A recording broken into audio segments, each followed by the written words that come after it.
So, hello everyone. So, today we will start our tutorial number 10.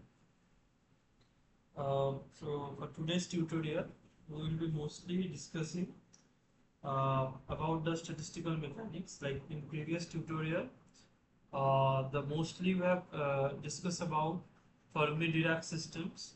Uh, but for this tutorial, we will be mostly focusing on the other statistics. That is the Bose-Einstein statistics. We will be discussing some problems about that. So let's start. So tutorial.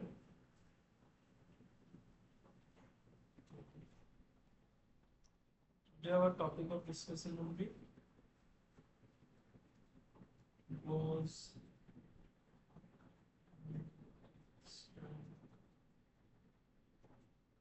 statistics.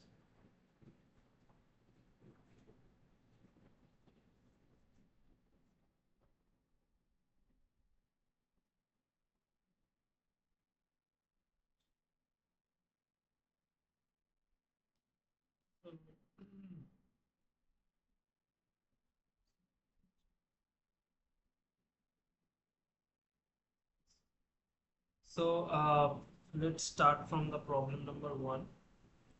Okay.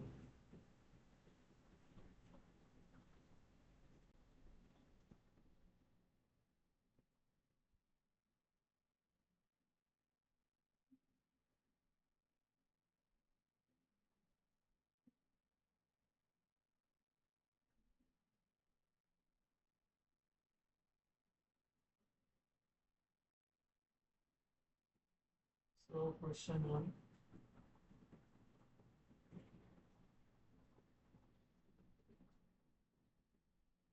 Volume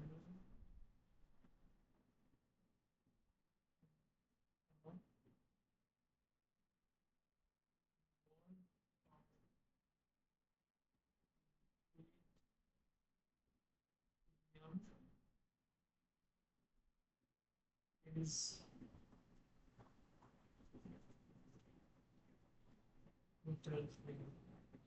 the mass of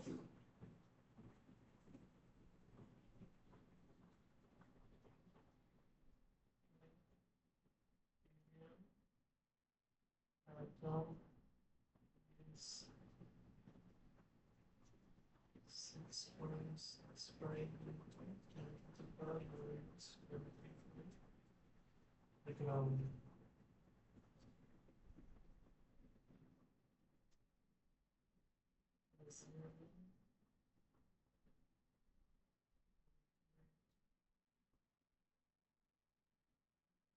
Helium is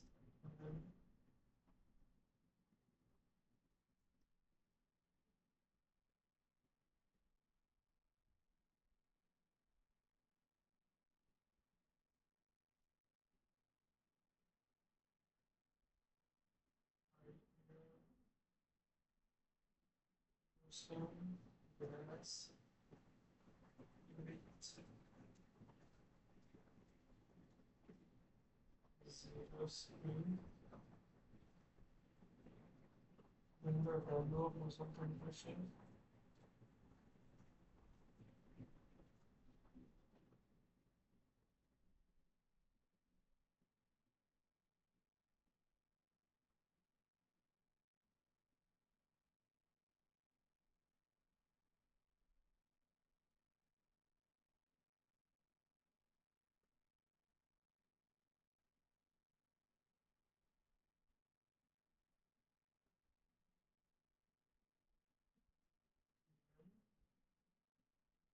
is constant.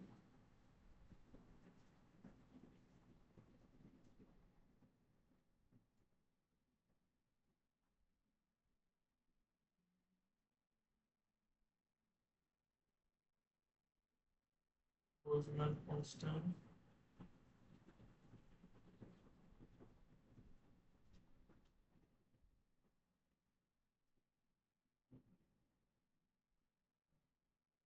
I will write another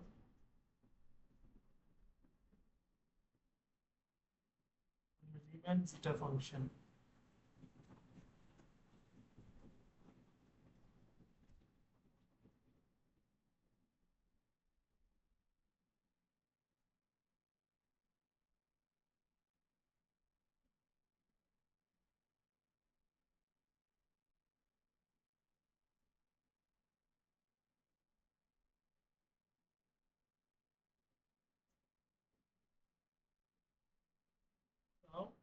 these are the all the information, and the values of all types of constants are given, and the possible options are option A,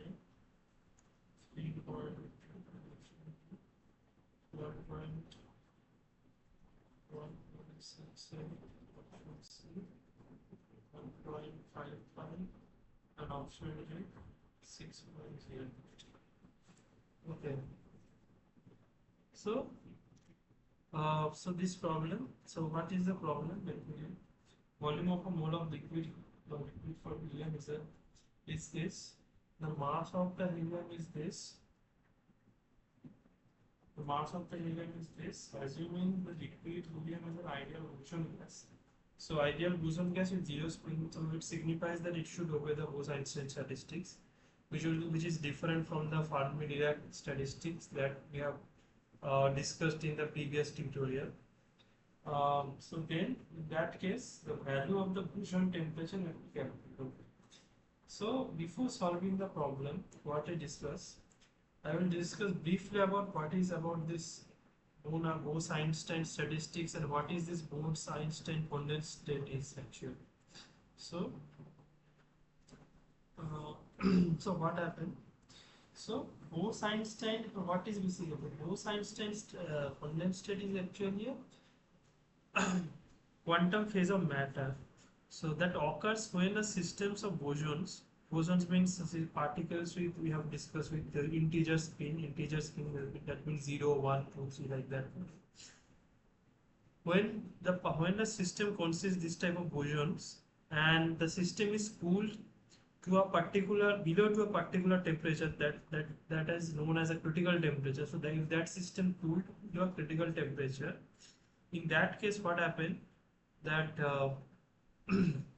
a certain fraction of the particle of that system actually occupy the lowest energy quantum state. So certain fraction of the particles from the system, all the particles will share the same lowest quantum energy state of the system. Okay, so this collective quantum behavior is actually is kind of a macroscopic scale. So you can basically macroscopically can observe the implication of this phenomenon. Okay, so this is basically known as the Bose-Einstein condensed state. Okay, so let me just write it. So let me first write about boson. So first write. So bosons follow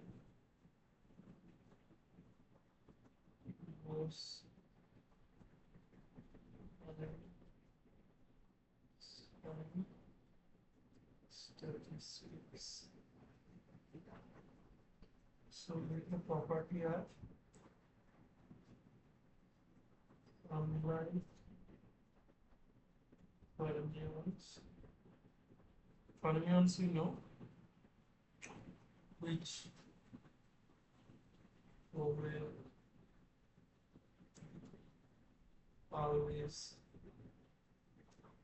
principal and as non-integer spin value. These are the fermions that we have discussed in the previous tutorial. Bosons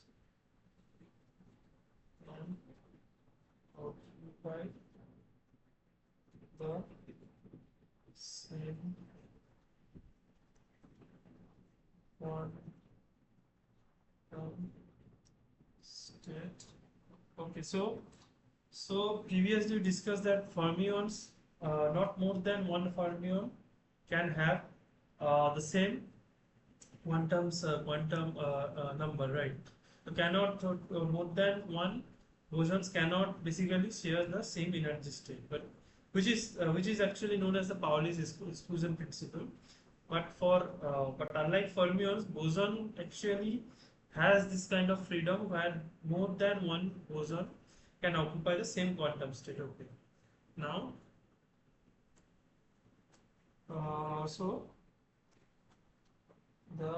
let me write the number density also. So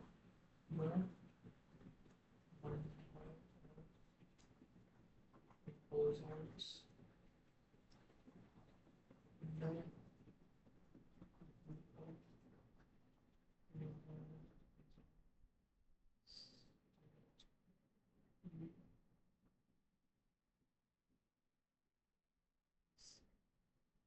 the statistics that we discussed a couple of lectures ago.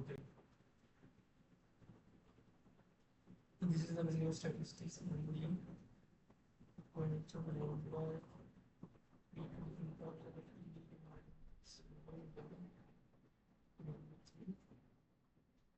Next one. Where you know use the miscellaneous the potential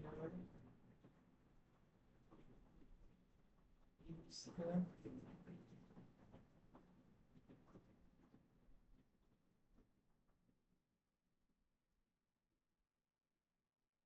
Is the energy, is the temperature. T is the temperature. So,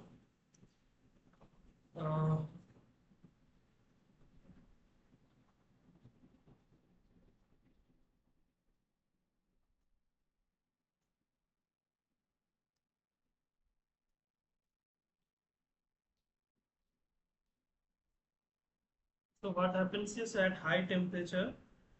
So, so now let's talk about the Bose-Einstein rules. So,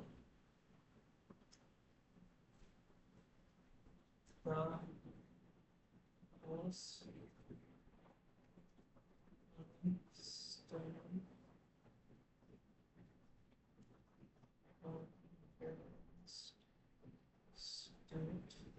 in short form, it's known as BEC, is a quantum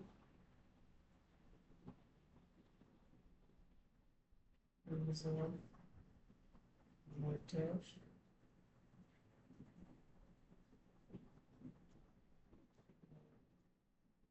occurs in a system of bosons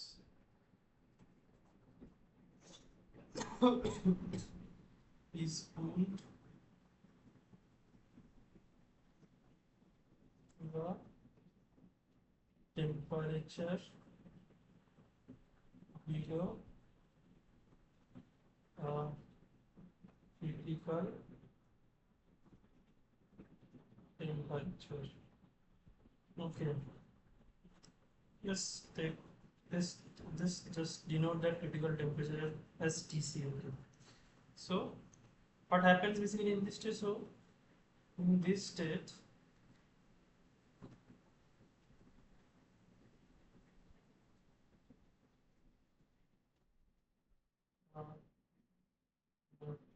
microscopic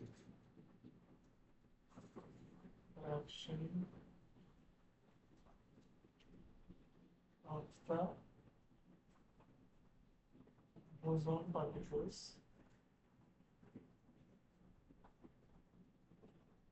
occupy the lowest quantum energy state. Okay, that's why it's a macroscopic behavior. It's a macroscopic property. Okay. Basically, what happens that if you cool the system below critical temperature, so all if the system consists of bosonic particles, then a macroscopic fraction of the bosonic particles will comes to the lower energy state of the system, quantum state of the system. So now, but this is only true at high temperature. Okay. Sorry, at low temperature, but at high temperature, according to this law, at high temperature,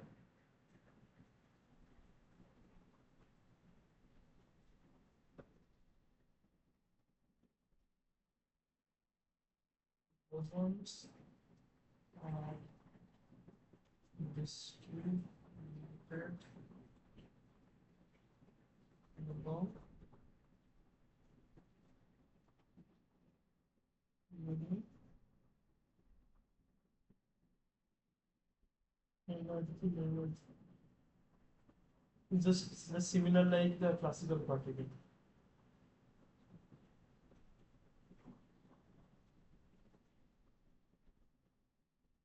Okay. So this is the basically the different properties of Bose-Einstein condensate, and and so what are the the example of the this Bose-Einstein condensate? One of the famous example of the Bose-Einstein condensate is superconductor. Okay. So this one.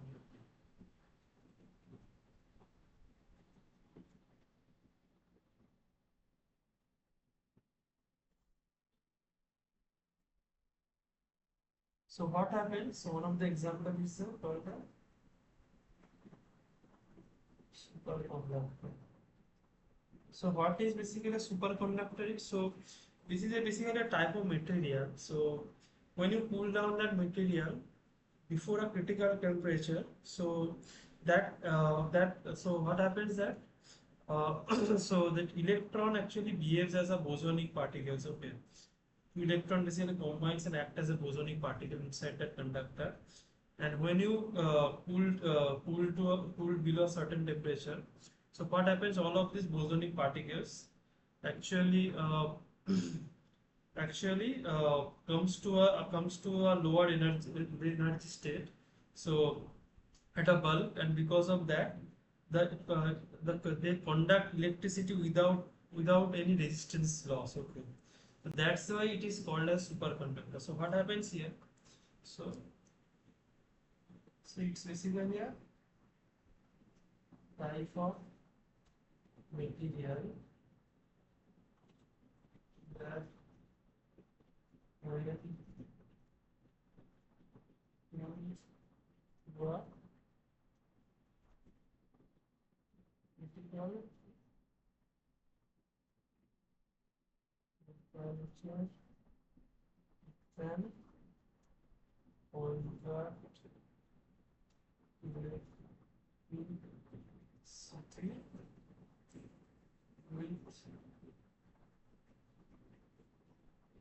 with no resistance or energy loss. Okay.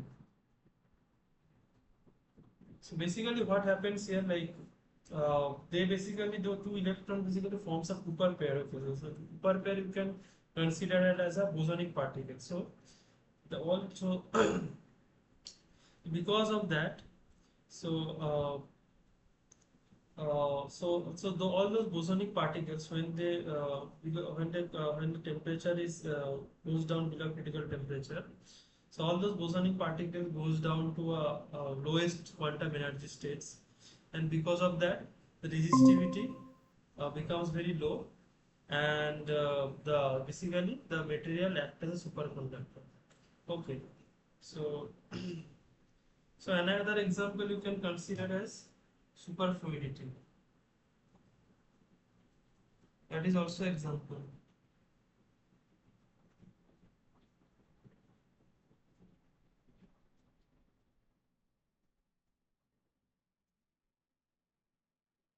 So what happens, like the material like liquid helium, like for so what happens, liquid helium, if you cool this liquid helium below a certain temperature, which basically leads to a superfluidity. Okay, superfluidity means that liquid basically flows without any effect of viscosity.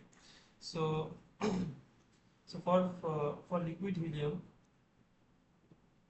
BBC, sorry, BC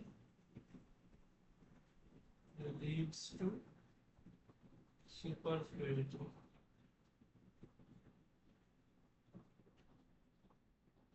So this means the liquid will flow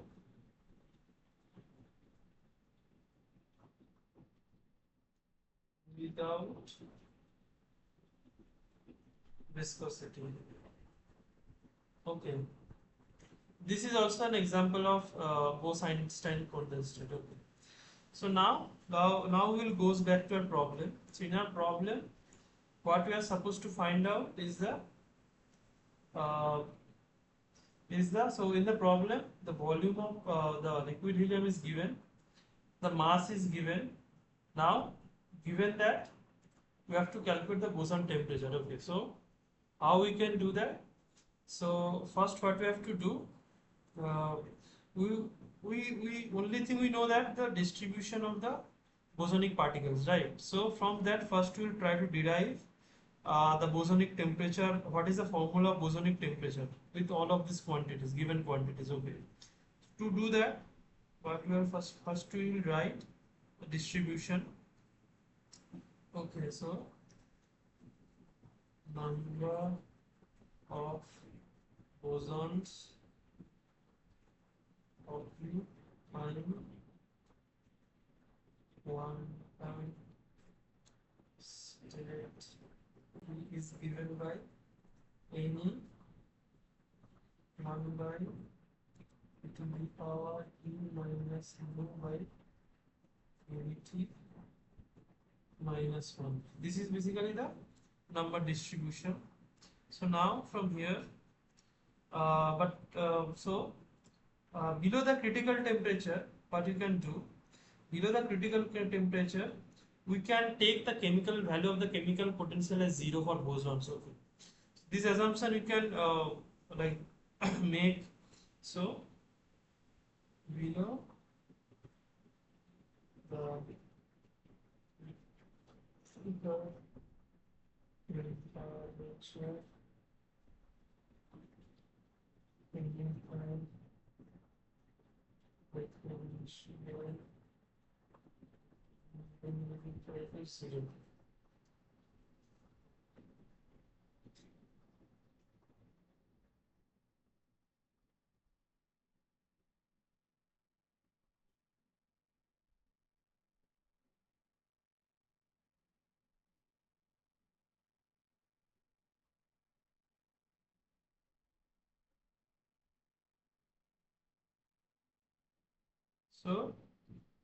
so the total number of particles will be,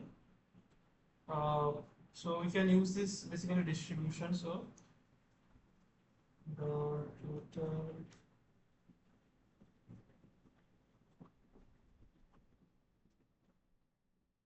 number of particles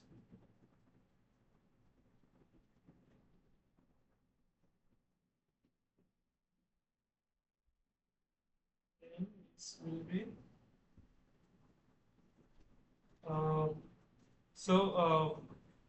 how we can find the total number of particles? Okay, so as we have for in order to do that, we already have the distribution of particle for each energy state. For our energy state E, that is this.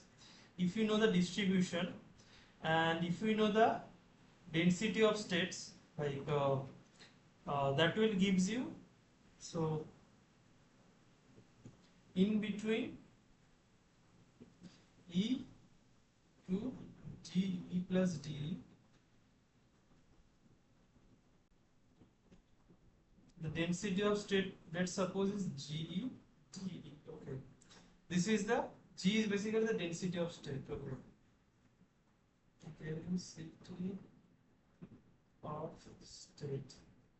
So so GED will give you the total number of states, right? Between this energy level, Okay. This basically gives you total number of states. Okay. So GED basically gives you the total number of states. So now from it we can easily calculate the the total number of boson particles in the system, that would be nothing but so between E plus D, that means total number of particles would be N E would be simply N E into, so sorry, this can be just N would be N E into G E D E. So N would be the total number of particles in E and E plus D. So this would be gives you the total number of particles. Now these two are given. Now you can calculate total number of particles between E plus D. Now we want to calculate the total number of particles during the whole energy range, right? So for that, N would be simply N E G E D. So this gives you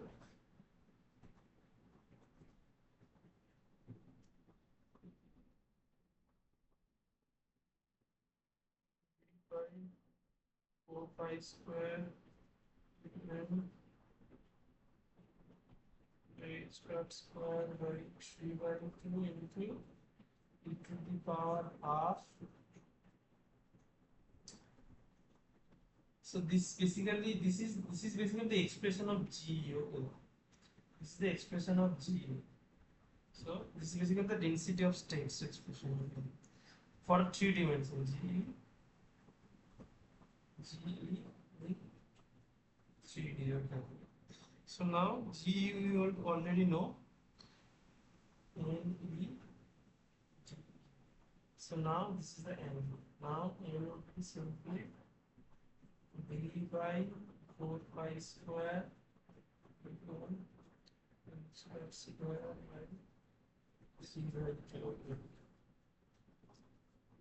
So from here the integration will be 0 to infinite. Okay, 0 to infinite e to the power half. So the integration will be on e to the power. Integration will be on e. So e by t minus 1 t. So n will be. So now here one thing we have to use, one property of this integration. So so this is the integration. Okay, this is the integration. So for this kind of integration we have to use a certain tricks or certain methods. Okay, that method I will write that method. Okay, so for this kind of integral, okay, there is a known mathematical result that we can use. So known mathematical result we can use, that is 0 to infinite x to the power s minus 1 e to the power x minus 1 dx will be simply gamma s into zeta x. Okay. Now this is a known mathematical result. Okay. For our problem, s minus 1 is basically half, so s would be 1, right? So for our problem this would be simply translated into 0 to infinite x to the power half e to the power x minus 1 dx. So that would be simply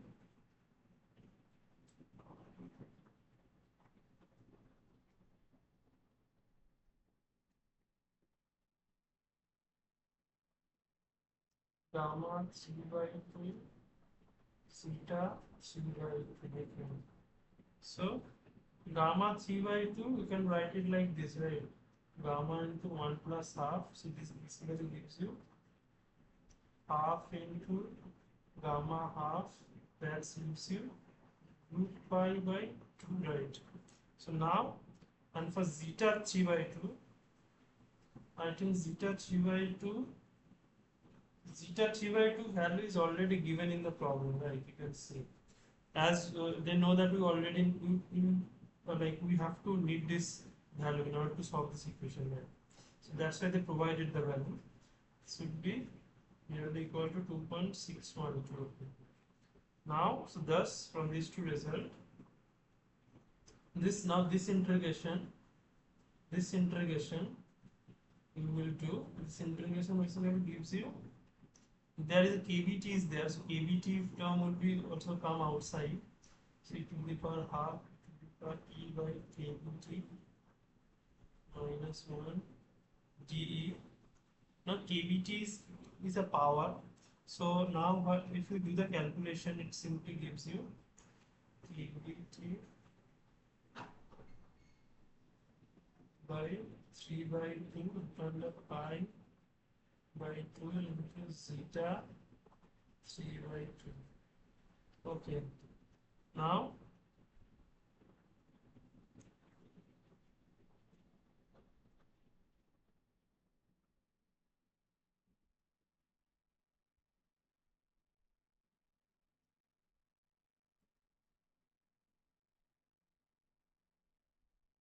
this basically gives you n equal to,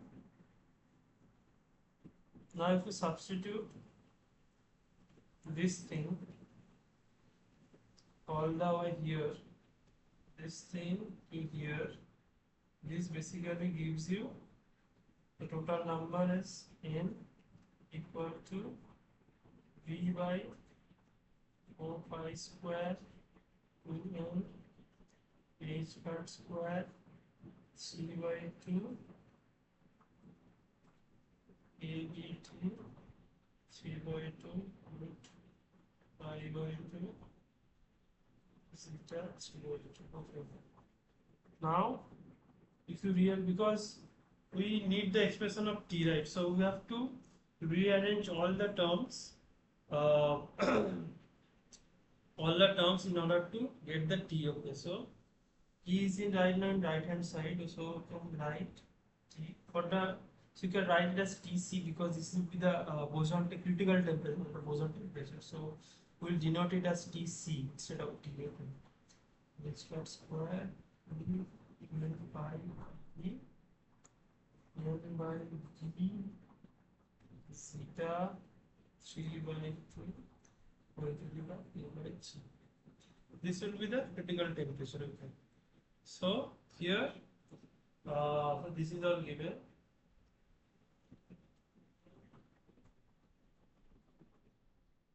Now from this problem, the number densities. So you can write the n by v as the number density. Right? Since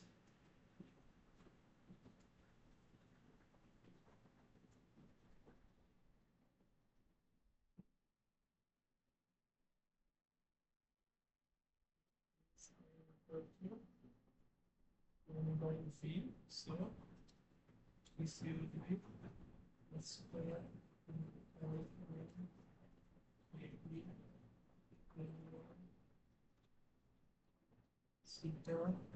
3 by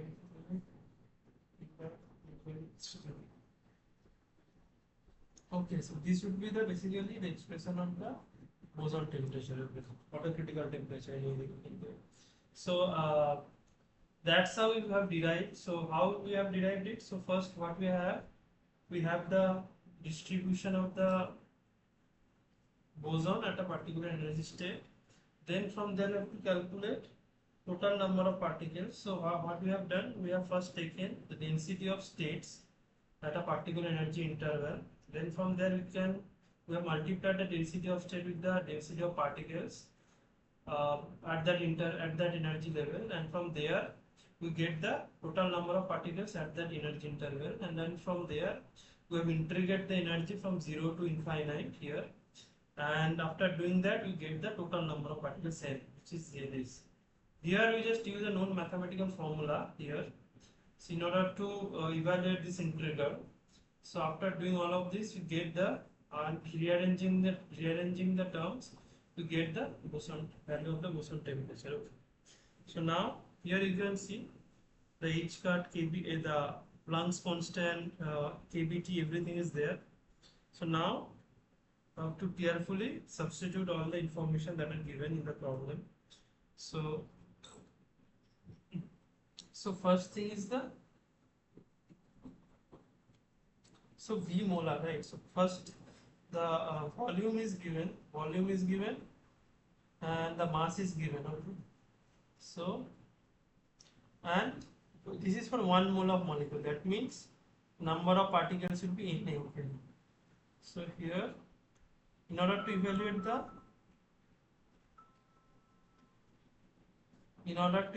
the n, we need number of particles by the volume. So number of particles would be here, as it's a 1 mole, so it should be 6.023 into 10 to the power 23, and V would be 27 liter or what? 27 meter cube. Okay, 27 to the power minus 6.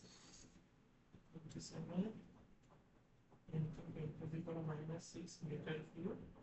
So this would gives you the number density as 6.023 divided by 23 by 27 into the minus 6. This basically gives you, to do this divide division. So this will gives you 2.23 10 to the power 28 meter cube. Now this would be simply the substitute all of these things. So first thing would be the Planck's constant. So Planck's constant is 6.6 into 10 to the power minus 34 whole square. Next comes this 2 pi. 2 pi, what is the value of m? M is the mass, so mass is 6.65 into 10 to the power minus 27.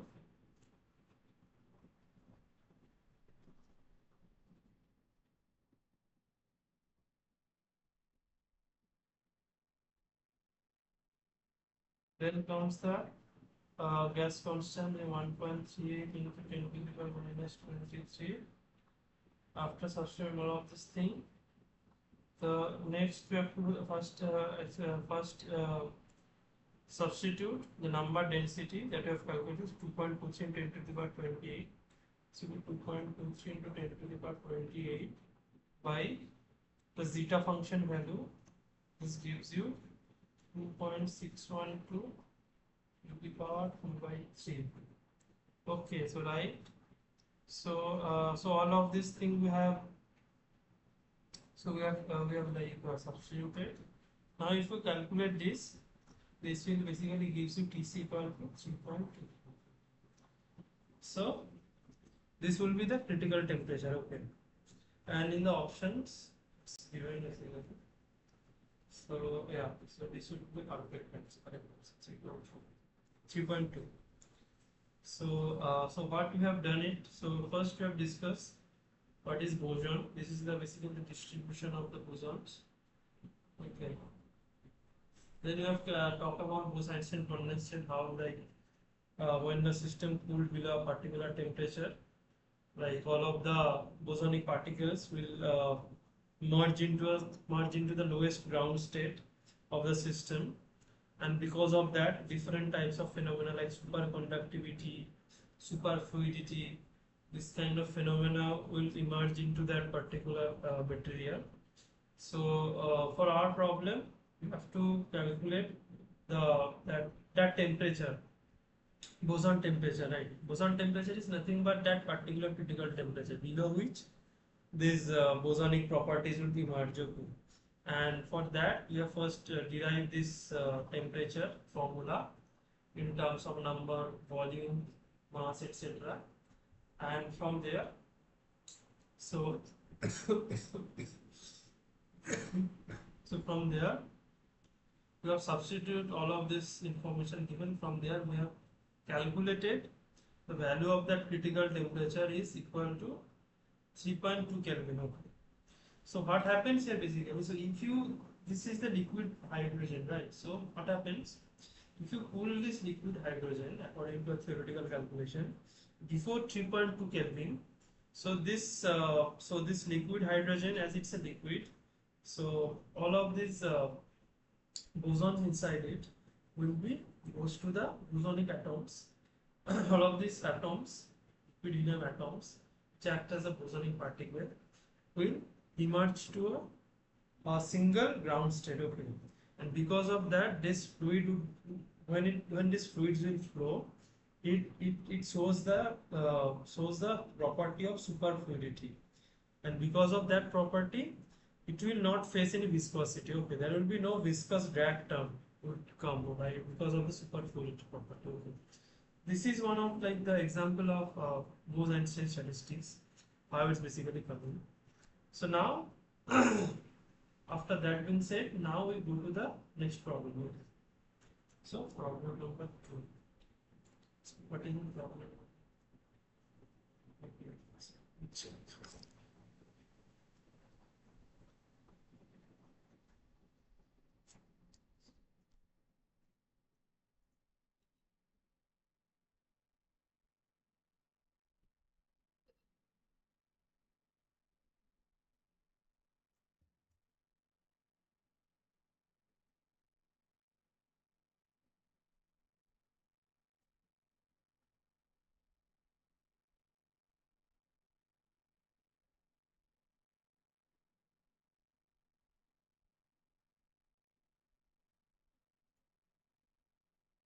So let me first write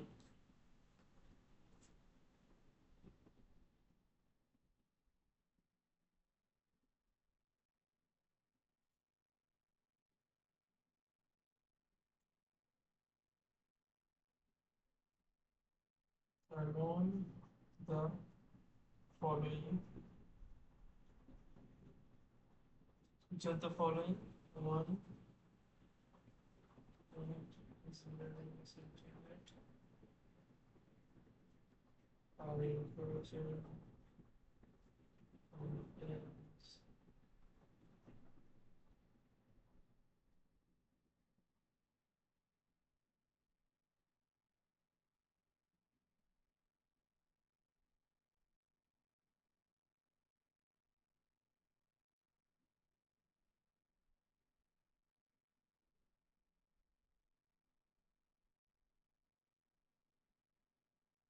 hydrogen contains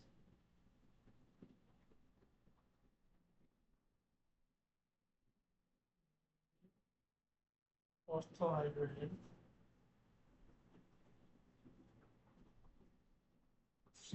4 is, sorry, 3 is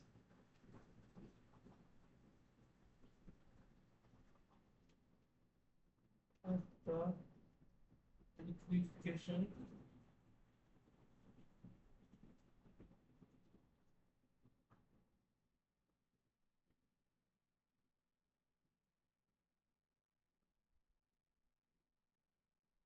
temperature of air,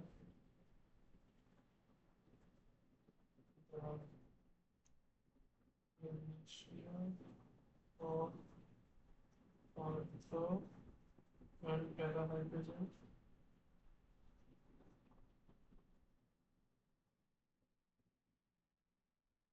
is 1:1. 4 at the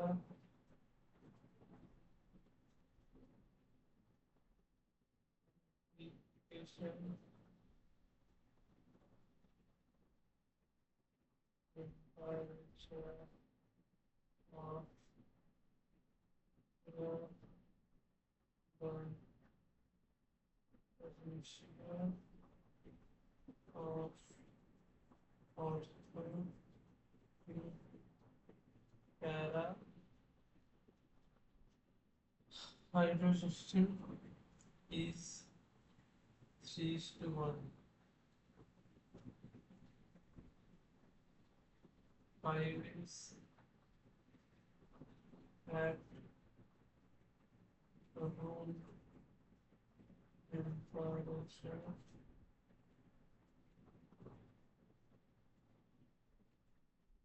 the initial of ortho in para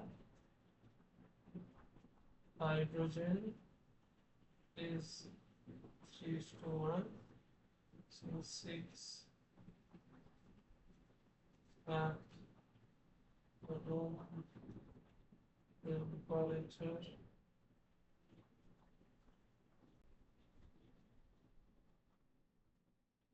The ratio of ortho to para hydrogen is 1:3. Option 7 is even at arm temperature, the ratio of ortho to para hydrogen will never be more than 3:1. Okay. So these are basically the 7 options are given. So what would be the true statement that we have to find out? Okay. So let me write the possible answers also. So option D was or of the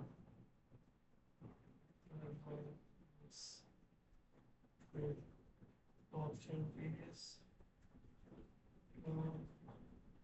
3, 6, 7. Option C is 1, 3, 5, 7. Option D is 2, 4, 5, 7.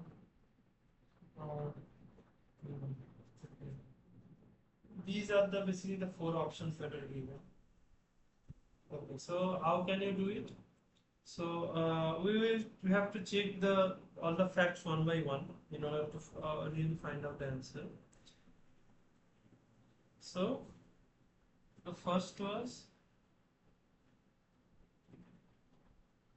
at 0 degree centigrade, hydrogen contains mainly para-hydrogen. Now, for para-hydrogen, what is para-hydrogen basically? So, para-hydrogen is basically a spin isomer of a hydrogen, while nuclear spin of the 2 protons are anti-parallel. That means opposite. Okay. So, this is basically a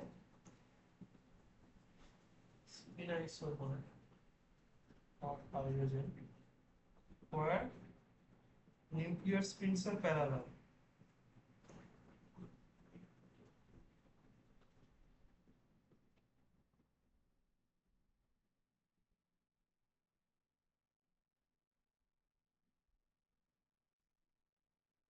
Sorry, let us say anti-parallel.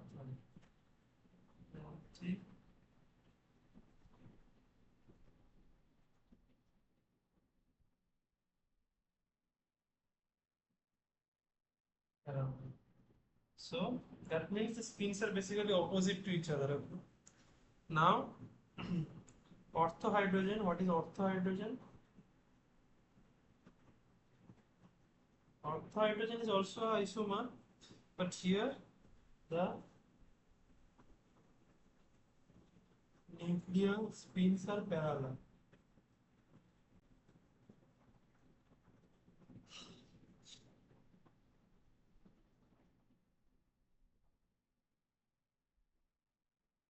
Okay, so what happens here? So according to the first statement, so at low temperature, okay. So, so at low temperature, like around, if you consider 0 degree centigrade, close to 0 degree centigrade, so the equilibrium basically favors the para form due to its low energy state. Okay. So,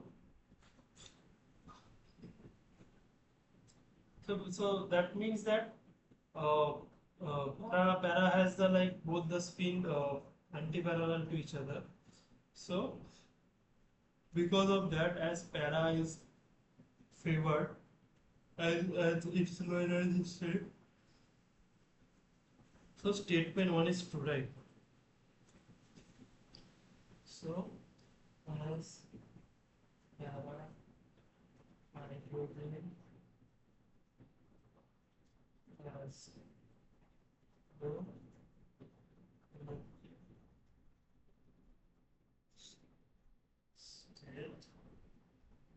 that is 0 degree centigrade, hydrogen will contain mainly para hydrogen.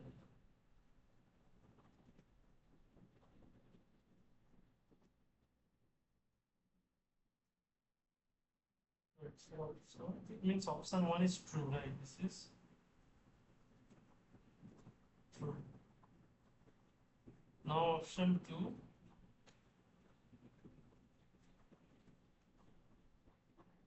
at 0 degree centigrade,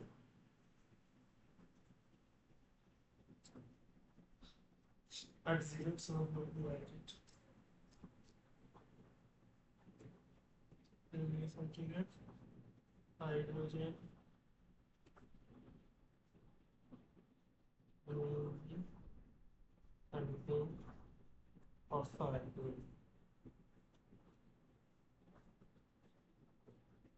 This is wrong, right? This basically we have previous statement how the we have explained how the like of hydrogen will mainly contain the para hydrogen for lower temperature. Okay. But for this case, but option 2, we have opposite option. So this should be false, right? So to option 3.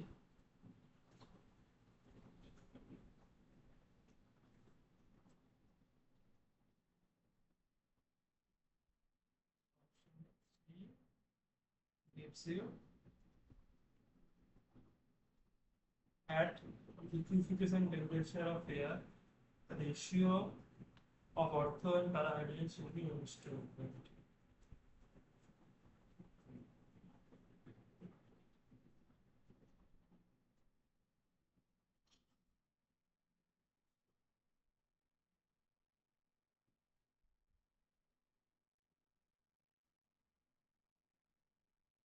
So at liquefaction temperature, that is around for liquid hydrogen, that is around minus 196 centigrade or 77 Kelvin. Still, it's a very like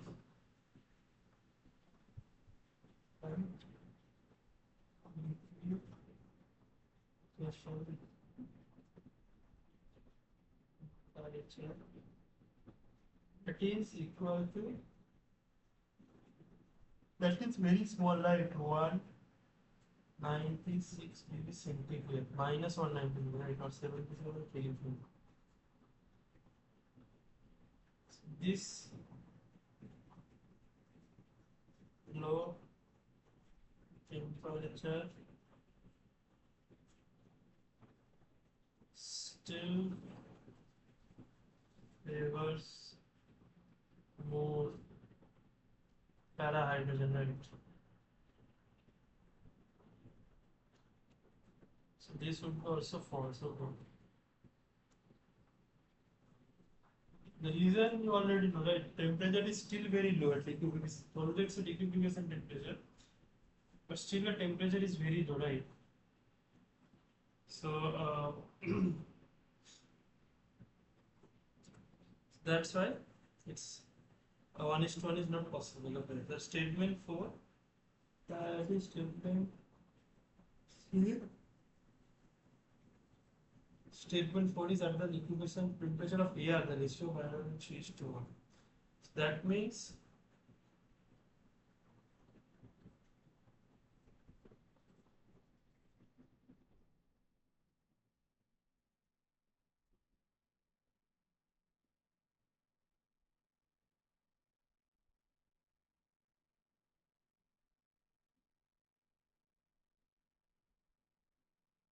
so so the incubation at the incubation temperature of the air also. That is also at very temperature, right? So 3 is to 1 is also not possible.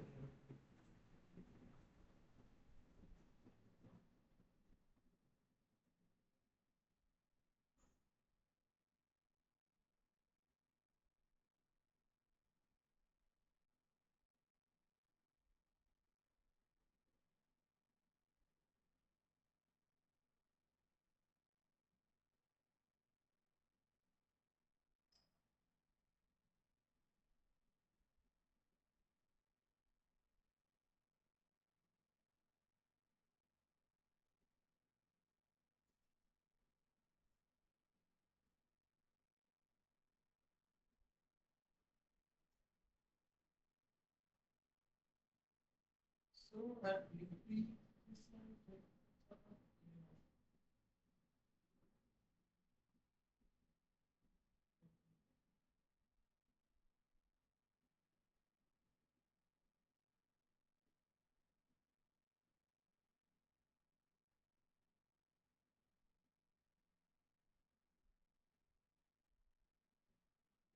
so option 4 is also for right. At this low temperature, para continuum is favored, right? So we can discard the possibility here also, false. Now option 5. Now option 5 is, now it comes to room. So at room temperature, the ratio of octa to para would be 3:1. So if at room temperature is a high temperature, right? So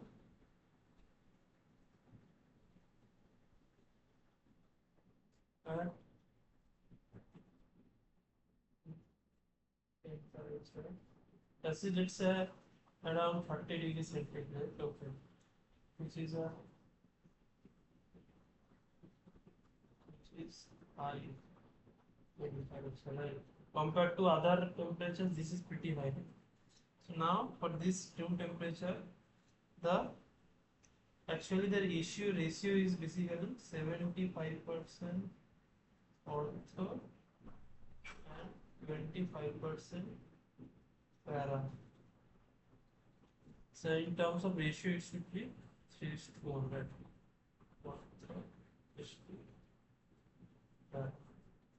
Okay. That means this statement is true, right?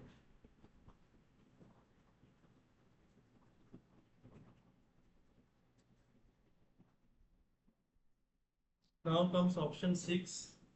So option 6 is at room temperature the ratio is ortho to para 1:2. So this is the opposite of this.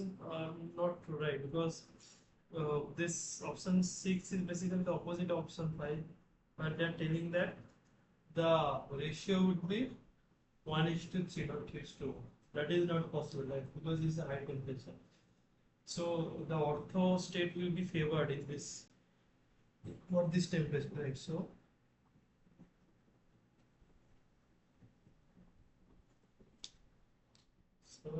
sorry, so 6 option.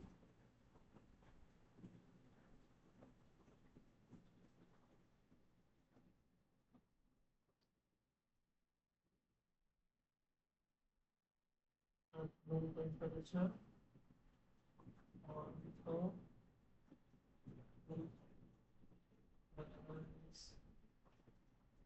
to 3.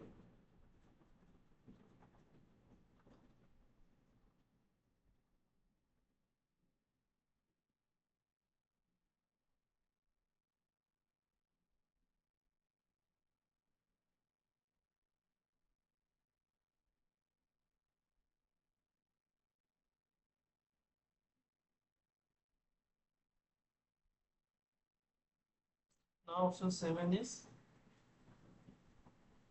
even at high temperature the ratio of water current can never be more than 3:1.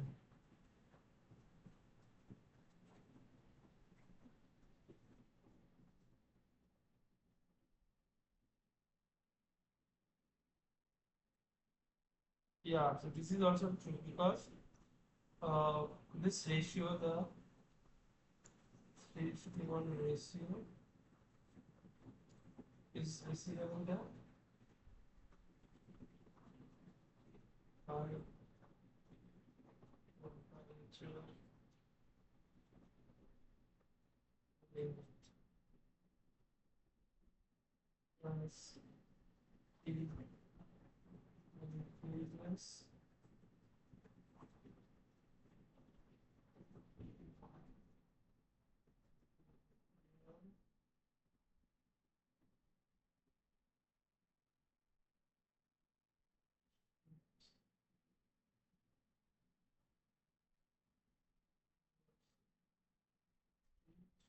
so this is that means true. So option 1 is true, option 5 is true, and option 7 is true.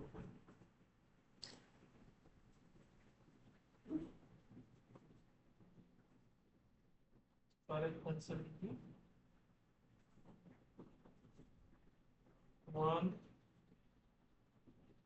5, and 1, 5, and 7.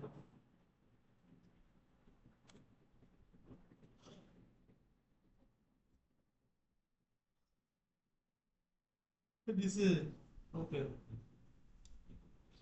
That's how you should have calculated. Okay.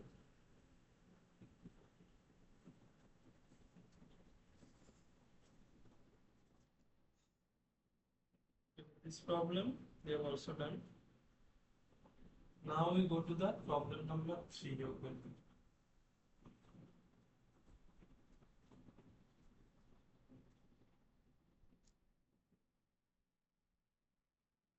Problem number 3 is for 1608 molecule in ground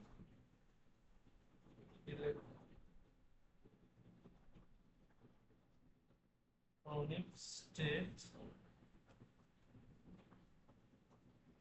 the value of psi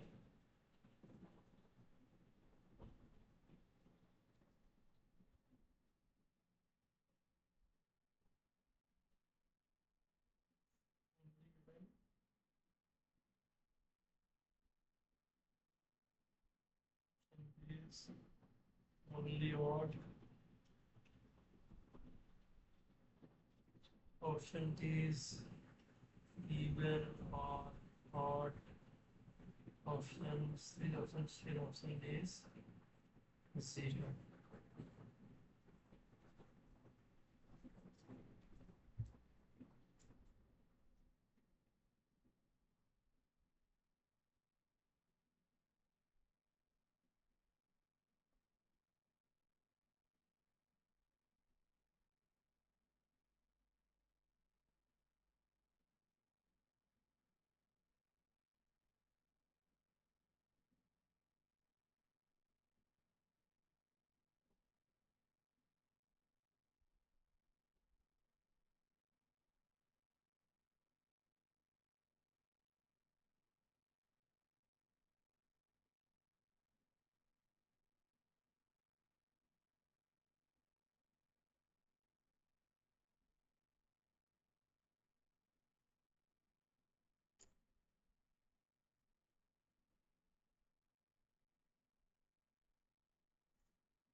for this problem, how we do this problem? So, in order to determine this in order to determine this rotational wave function of this oxygen molecule, okay, O2 molecule basically. So, we have to analyze the all of the different types of other electronic wave function, like other wave function like electronic wave function, vibrational wave function, rotational wave function, nuclear spin wave function, like that. So, okay.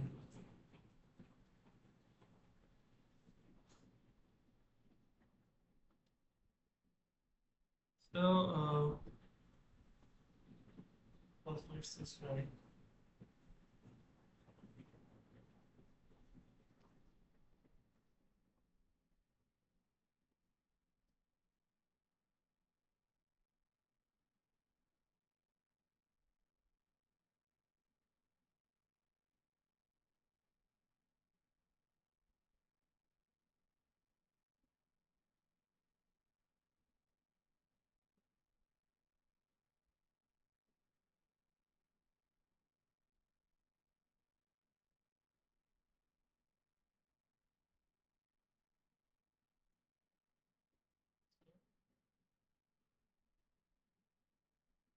So, let's first write. So, the total wave function consists of the total wave function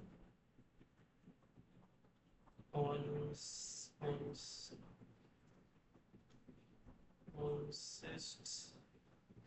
of phi total equal to phi electric, phi vibrational, phi rotational, phi nuclear spin.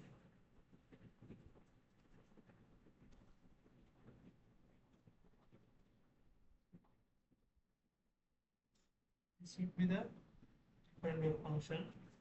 Now let's first take the electronic wave function, right? So phi electric. So what happens? So let's first try the electronic configuration of a oxygen. Okay, so this is like this: 1s2, 2s2, 2p6, 3s2,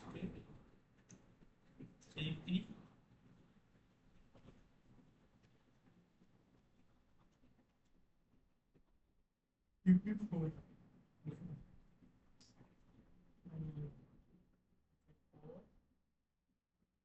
Yes, it's okay. So for 3p4, let's just write the orbital. So it's like this.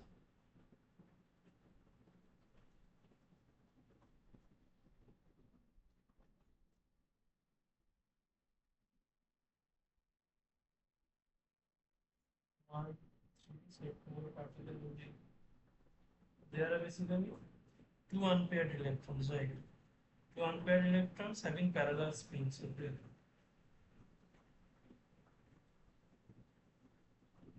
So two unpaired electrons, two parallel spin, right?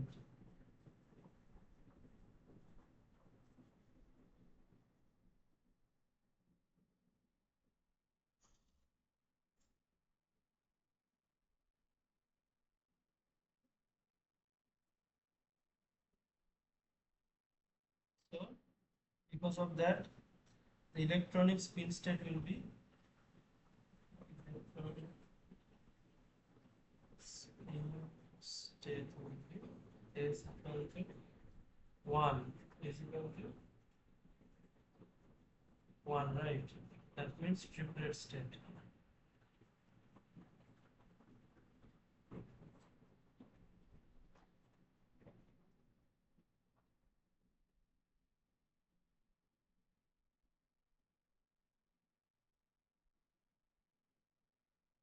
As it's a triplet state, so we can tell that the electronic wave function from there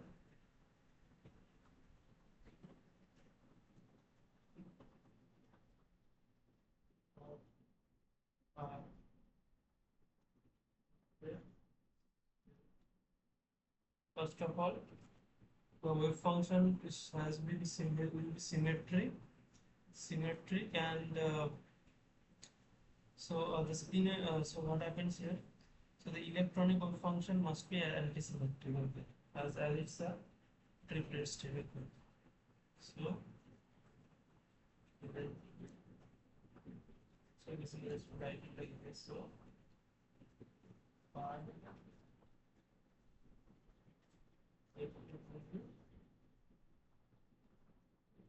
antisymmetric.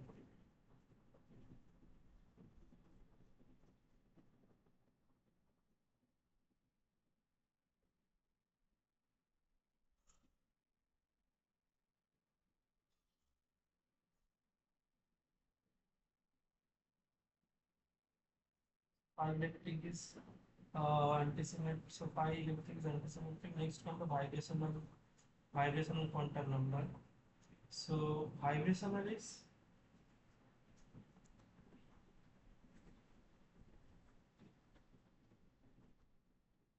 it's always symmetric.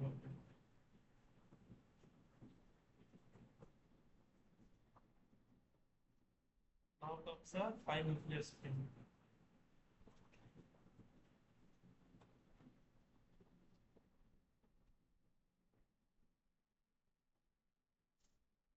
Here what happens? So here you consider.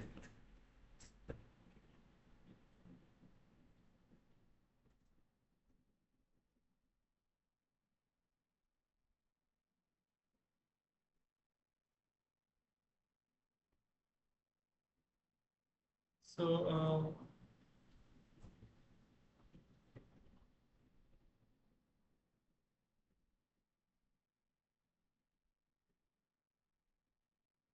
so here you basically consider an oxygen molecule, right? So oxygen molecule basically consists two oxygen atoms, right? So each oxygen atoms has uh, 8 proton and 8 neutron, right? So that means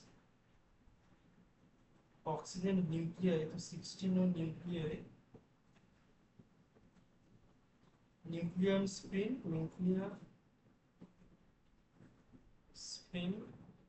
I is 0, right? Because the reason is even number of protons and neutrons are there, right? Even number, that is 8 plus 8, right? Even numbers of protons and neutrons.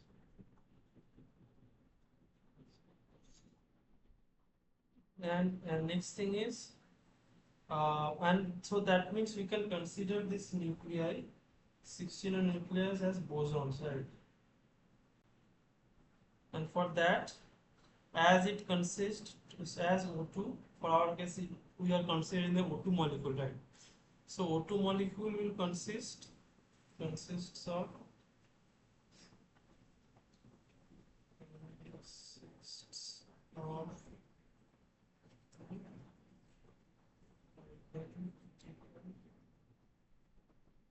bosons, right? As it's considered to identical bosons nuclei, that means its nuclear wave function would be symmetrical. Because two bosons, that means bosons are symmetric with each other, right? The total wave function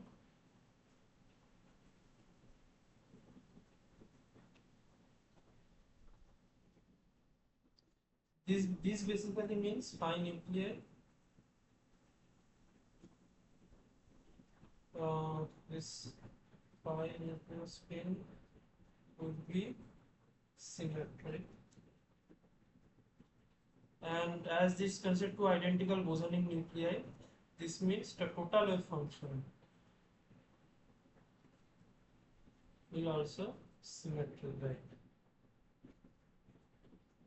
So what we got finally? So phi total is basically phi electronic into phi vibrational into phi rotational. Rotational part we have not discussed. So rotational part actually we have to calculate by rotational and pi modulo spin. So as you discussed, the electronic part will be symmetric, right? So the electronic part, I think electronic part will be not symmetric, anti-symmetric. Yes, it is anti-symmetric.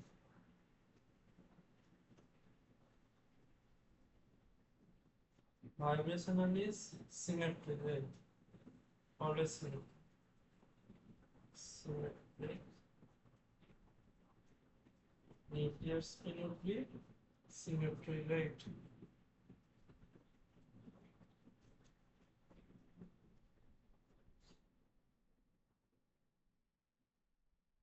And the total wave function is also needs to be symmetric. Right.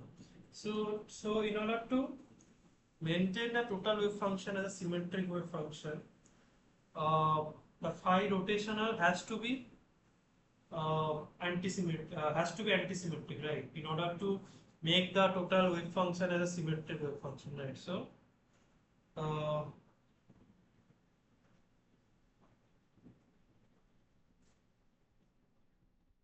from here you can conclude that since the total wave function must be symmetric,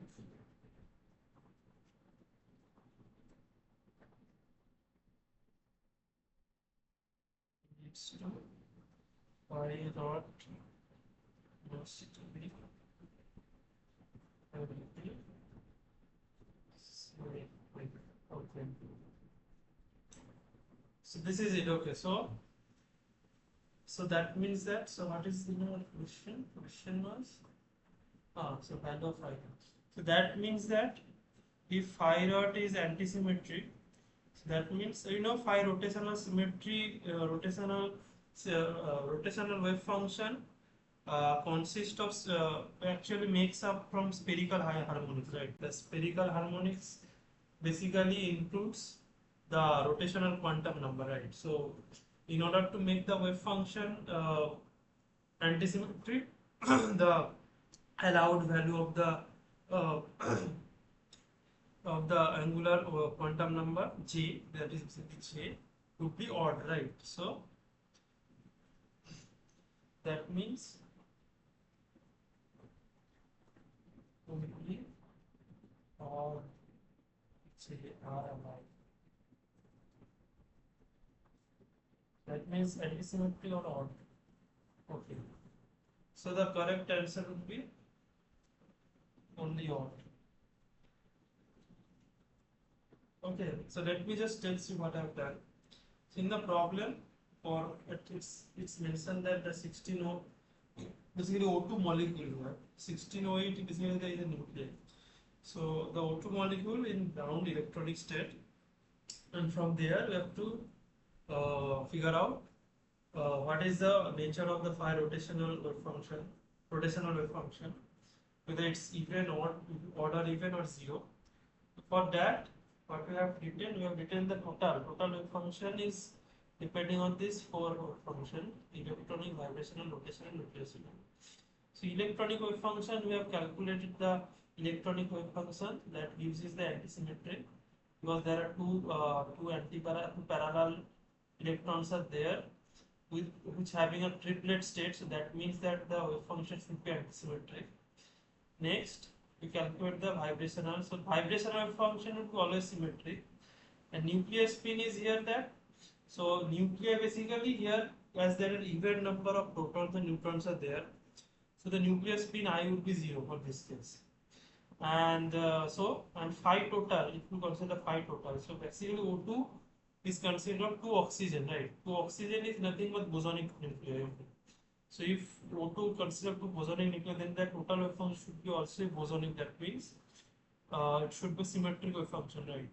So this is the phi total should be symmetric. Phi electron is anti-symmetric, phi vibration is symmetric, and phi nuclear spin is also symmetric. So in order to make the phi total equal to symmetric, we have to take the rotational wave function as a antisymmetric wave function. Okay, to make the total wave function symmetric. That's why the correct answer would be the antisymmetric or only odd. Or only odd. This would be the correct answer. Okay. So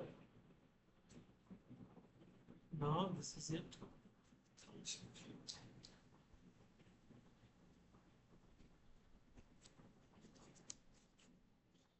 So now we go to the problem number 4.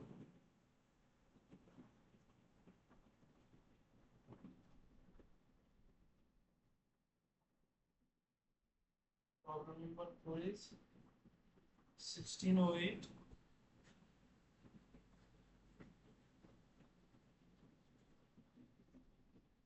Molecule in ground electronic state, electronic state will be both boson and fermion. Option A,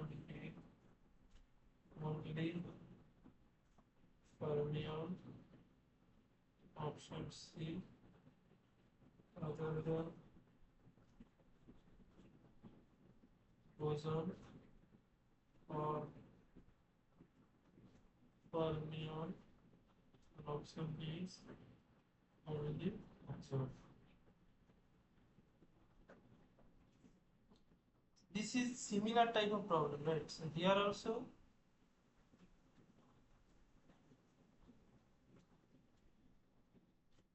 the similar we have to do, right? So here also the phi total is phi electronic contribution wala function into phi vibrational into phi rotational into phi nucleus spin.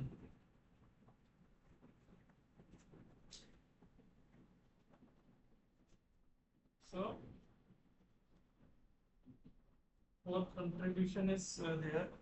So now, as we have discussed, so because of the triplet state, so as triplet state for O2, then the phi electronic would be anti-symmetric.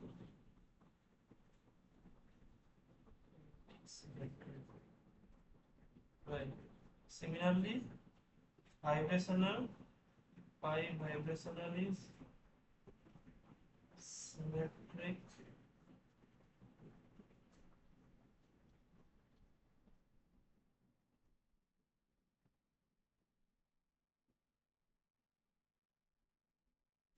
Phi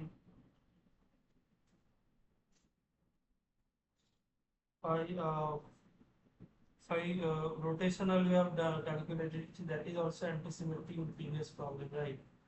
That is also antisymmetric. And phi nuclear spin is symmetric, right? So all this information are given. Now it's for boson of fermions, right? So that means here from here you can tell that the total wave function of oxygen will be simply a symmetric wave function. And the next thing is the oxygen also oxygen molecule also, like both of the O16 atom is basically having nuclear spin R is equal to 0, right? So that means for oxygen also the nuclear spin will be 0 basically. So like the total wave function is symmetric, and also if the nuclear spin is 0. So as both these two properties of fermion is present into the oxygen molecule, so that means the oxygen would be simply a bosonic particle, right? So total is also symmetric. This 2 implies that 16 is a boson. Okay, right? So it would be the option 2. Okay.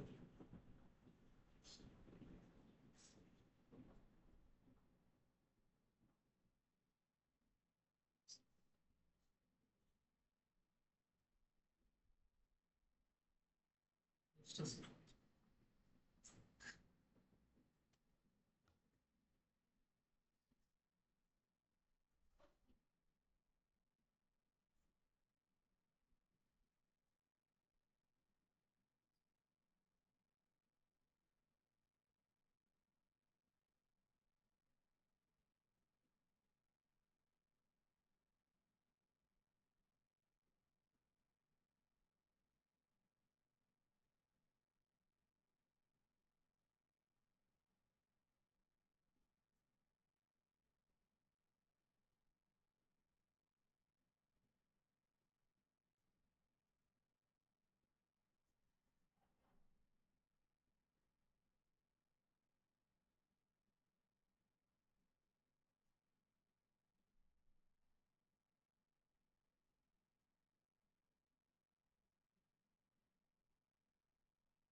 so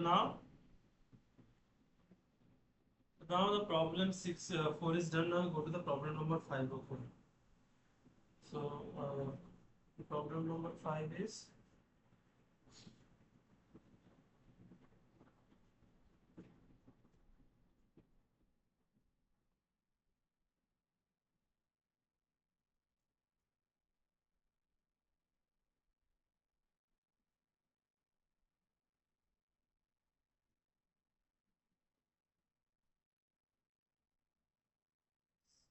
1608 harmonic theorem using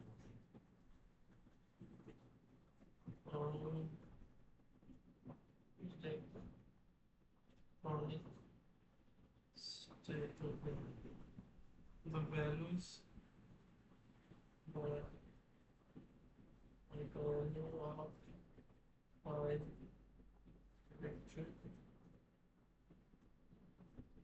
will be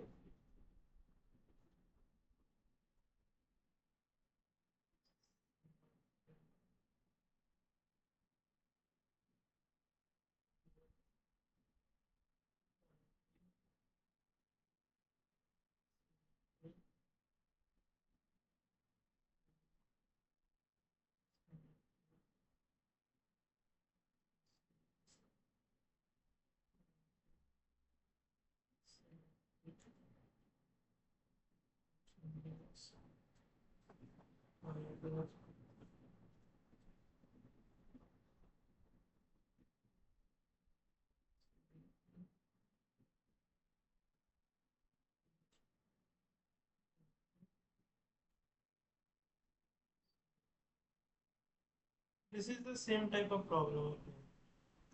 Uh,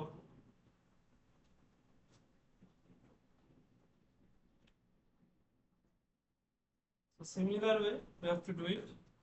Okay. So as we have discussed earlier, so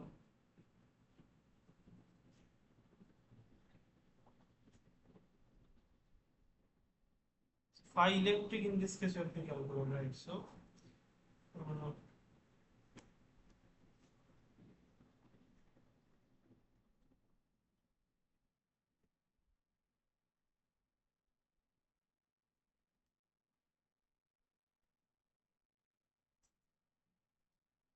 First, let me write the electronic configuration of the oxygen.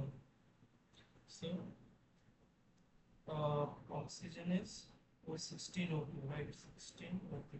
For 16 O2, so 1 is 2, is 2, liquid 6, 3 is 2, 3 is 4. Okay.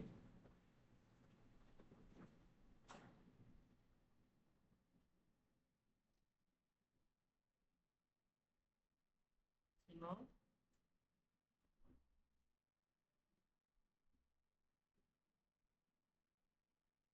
that means there are like, if you draw the fourth state, 3p4 state, 3p4, to draw its energy box.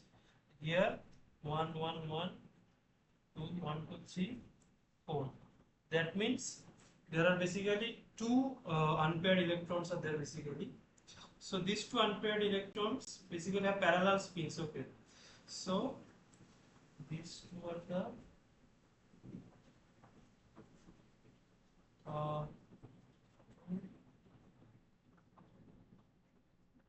parallel spins electrons is unpaired electrons. And for that reason, what happens here according to the Moore's rule? So the system is basically like this electronic configuration basically is a triplet configuration, right? Triplet state. So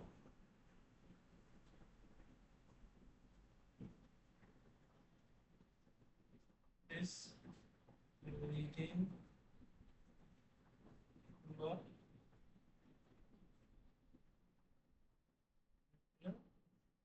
state. Okay. This basically is a triplet state, right? So for triplet state we know S will be equal to 1. Right. So now the total electronic wave function, so for this case, so phi electronic is both comes from the phi spatial part and phi spin part, right? So here, so if you take the spin part of the triplet state, so for the case of a triplet state, the spin part would be symmetry, right? So as like for this case, it's like both the spin has same direction, right? So for this case, it would be simply just a symmetric wave function, right? So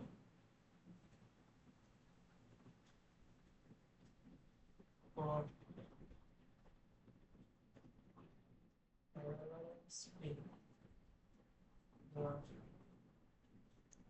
of reflect state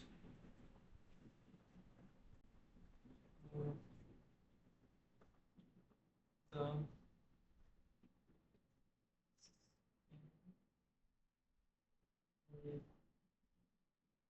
function is symmetric, right? So the parallel spin wave function spin is a should be a triplet state, right? So now this is symmetric. So now the next thing is so this is symmetric. Now the pole is now now the spatial part. So but as it's this is basically electron, right? So its spatial part should always follow the Pauli's exclusion principle, which actually makes the spatial part basically antisymmetric, right? So to satisfy Pauli's exclusion principle,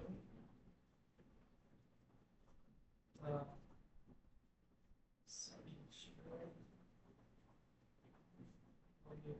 combination must be antisymmetric.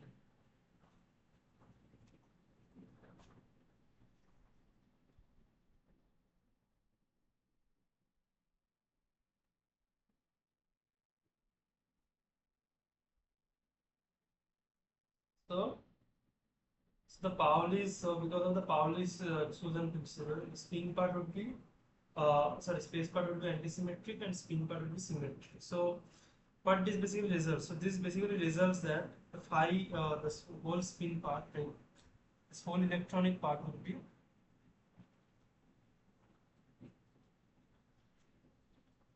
antisymmetric. The reason is this part is this the spin special part is anti-symmetric, and this part is symmetric, right? So which makes the whole phi electronic part as antisymmetric. Okay, so let me just explain it once again. So for oxygen, this would be the configuration. Okay. This is the electronic configuration. There will be two electronic, the two unpaired electrons are there. They have so this leads to a triplet state, and for phi electron is both spatial and spin part is there in order to calculate the total wave function. And we know that for parallel spin, for the parallel spin, the triplet state wave function will be always symmetric, because this only the configuration it can get. So it is basically the symmetric wave function. And to satisfy the spatial, as it's a electron, right? So it's basically two fermions are there. So to satisfy the Pauli's principle, the spatial wave function must be antisymmetric wave function, right? For the spatial part of wave function, right? So if these two multiply symmetric and antisymmetric part, it gives you basically antisymmetric. Okay. So the phi electronic would be simply antisymmetric. C. Option C would be the correct option.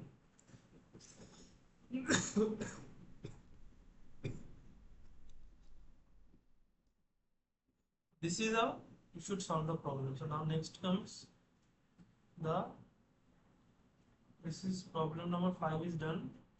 Now it goes to the last problem, that is the problem number 6.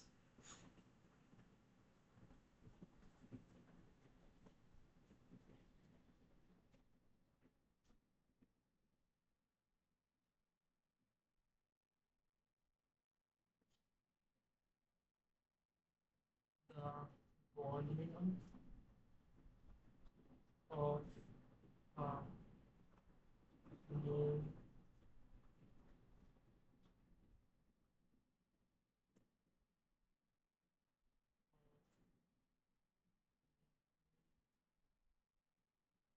neon is 5.6. Mass of neon atom, mass of neon atom is 27 into 10 to the power minus 4 right? Assuming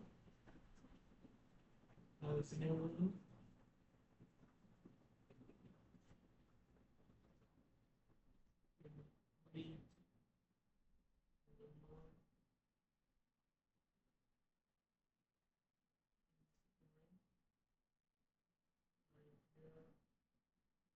sun gas with 0 spin frame, the value of boson temperature in Kelvin will be,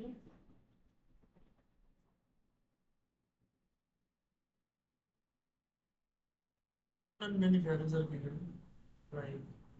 Constant and for instance space is to 10 to the minus 13.2 millivolts. Boltzmann constant is 1.3 into 10 to the minus 43 millivolts. The Avogadro number is 6.023 into 10 to the power 23. Riemann zeta function, that is zeta 3 by 2 is also given 1.612. So boson temperature, options and possible options are given. So option A is 0.49, option B is 3.2, option C is 1.0, option D is 2.0. Okay. So how can you do that? So we already know, right? The expression of this bosonic temperature we have derived, right, from the previous problem. Okay. Now we have to do the same thing here also. So let me just first write that expression. So okay, so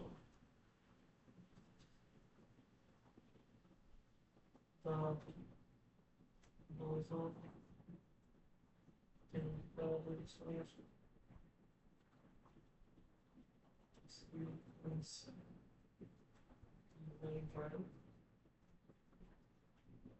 x square by n b n by zeta c by 2 or zeta 2 by 3. So here, so zeta 3 by 2 is value already given, another constant and everything is given. So here what we need is first the number density, right? Number density is basically number of particles by volume. So here in the problem it's mentioned it's a mole of particle, right? So mole of particle, that means Avogadro number of particles are here basically. So for that case, number of particles should be Na. So here it would be 6.023 into 10 to the power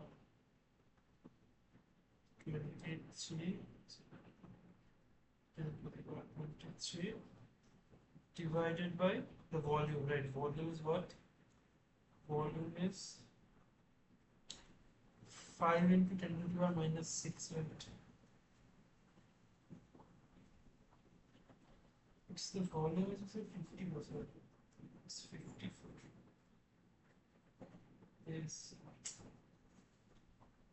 Is 54 into 10 to the minus 6. Yeah. So now it should be 54 into 10 to the power minus 6. So this gives you, it's in meter cube, right? Meter cube inverse, sorry. So it gives you n approximately 1.115 into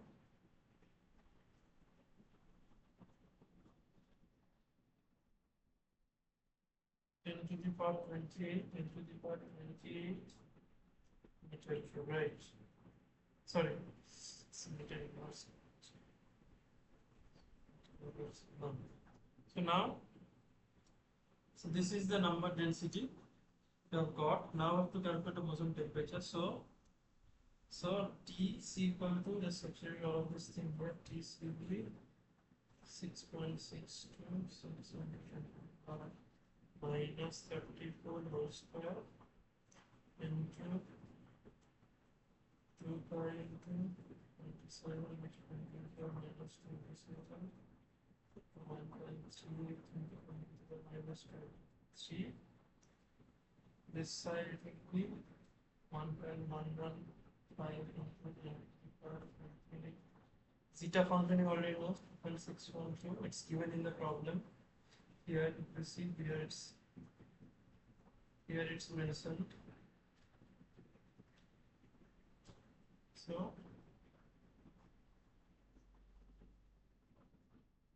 if you calculate it, this will be, if you do the square, it will give you 48.844 into 10 to the power minus 60 by, if if you do this calculation in the denominator, this gives you 2.339 into 10 to the power minus 48.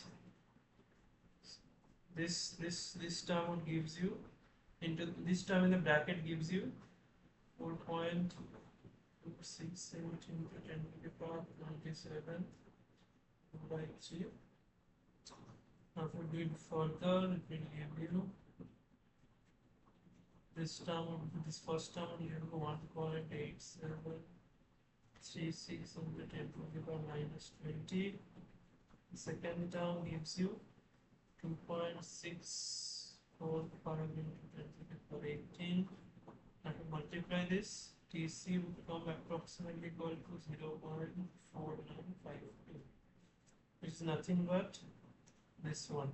This would be the correct option. So this is a pretty easy problem, right? You already got the expression for bosonic temperature, right? Just substitute all of the terms, everything is given in the problem, and you will get the temperature. So with it, we almost solved all the problems in the assignment. I think still got some time left. So what I do, I try to do some extra problems over here from the same topic.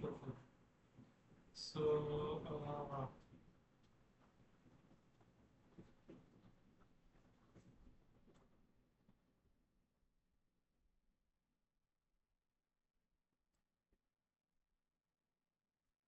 so let's do a problem like this. So problem 7. The rotation partition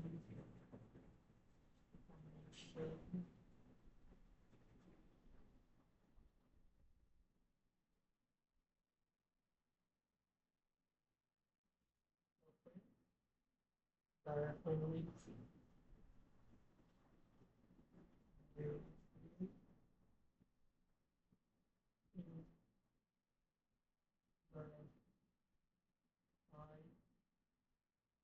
temperature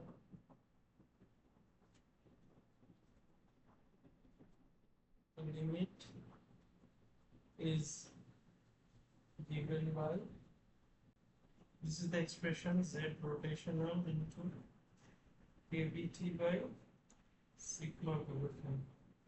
So here kb is basically Boltzmann constant, T here B is the rotational constant,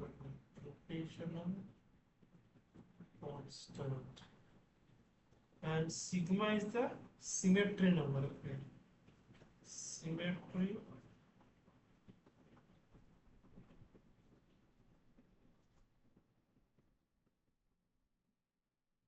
number. So for oxygen, B value is given. B value is 1.44 centimeter inverse of the, and the temperature and T is given also 300 Kelvin. Now we have to calculate what is the value of Z rotation. What is the value of Z rotation? So options are, option A is 85.2, option B is 42.6, option C is 170.4, option D is 21.3. So 4 options are given. Okay. So now B value is so one thing is important here actually. So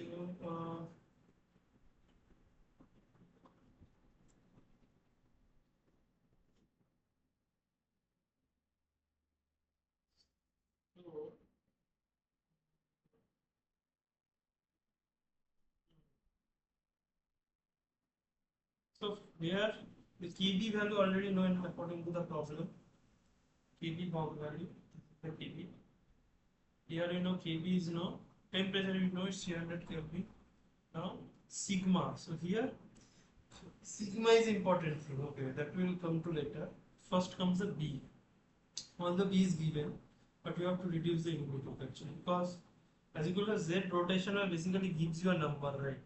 So here in kb, if you use kb in terms of joule, then also you have to convert this theta, that is a rotational constant, in terms of joule. In general, the rotational constant is given as centimeter inverse, but you can basically convert it to centimeter inverse to joule. For that, so first you have to do convert b to joules. Okay, so b would be simply 1.44 centimeter inverse into 1.986 into 10 minus 23 joule into centimeter. This gives you 2.86 minus 23 joule. This gives you the constant. Now calculate the z rotational. The z rotational basically is nothing but the b into 10 bt into sigma, sorry, this is kb t sigma b. So sigma here, what is sigma? Sigma is a symmetry number. Okay, here for oxygen O2, since oxygen is a homonuclear molecule, so that oxygen basically consists of two nuclei, right? So this is a homonuclear molecule. Swapping the atoms basically does not change its state, right? So that's why symmetry number would be 2 here. Okay. Sigma is 2. Why? Because O2 is a mononuclear molecule, and then swapping atoms doesn't change the state. Okay. Okay, fine. So this you understood, right? So now you have to convert the b into.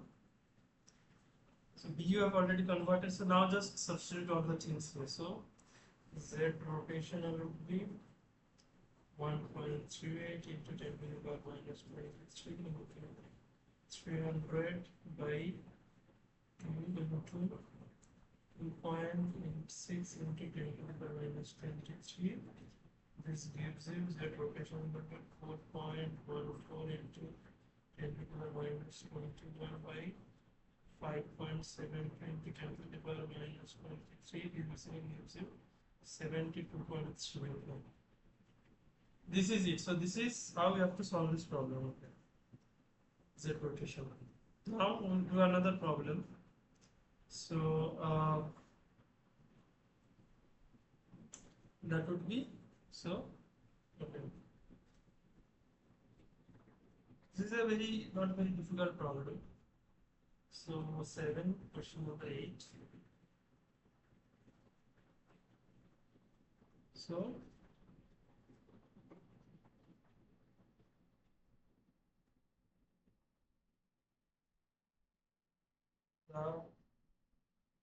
the rotational energy levels of the rigid rotor is given by EJ equal to B into J into J plus 1, where and here J is the rotational quantum number, here J is the rotational quantum number, B is the rotational constant B P has a value of equal to 1.14 centimeter inverse. Then you have to calculate what is the energy difference between the J equal to 2 and J equal to 4 levels. J equal to 2 and J equal to 4 levels. Okay. So now the options are: option A is 6.9, option B is 10.8, option C is 19.4, and option D is 28.8. So the four options are given. So first, so this is easy, quite easy, right? So this is the energy level expression, right? So EJ is basically B into J plus 1. The energy state is from J equal to 4. So basically E4 minus E2 you have to calculate, right?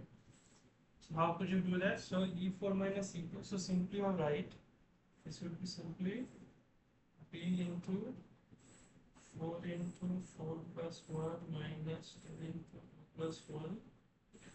This gives you, B is already 1.44, this gives you 20, this gives you 254, so this gives you 1.44 into 14, so 20.2 centimeter inverse. Say 4 minus 20.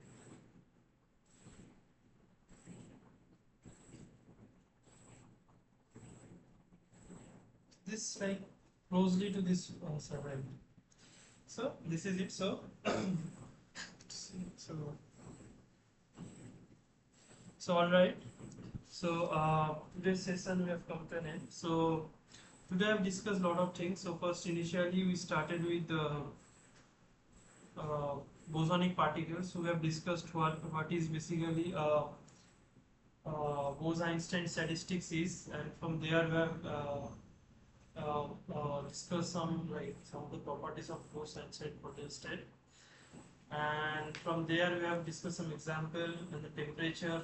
We have derived the expression of temperature, like how, what is that for a material at certain density and mass, what is there, what is its bosonic temperature, and then from there we have calculated several properties from which we can tell whether its wave function is symmetric, antisymmetric, or even all those things we can calculate.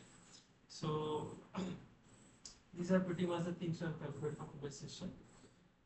Okay, so let me just stop the recording first.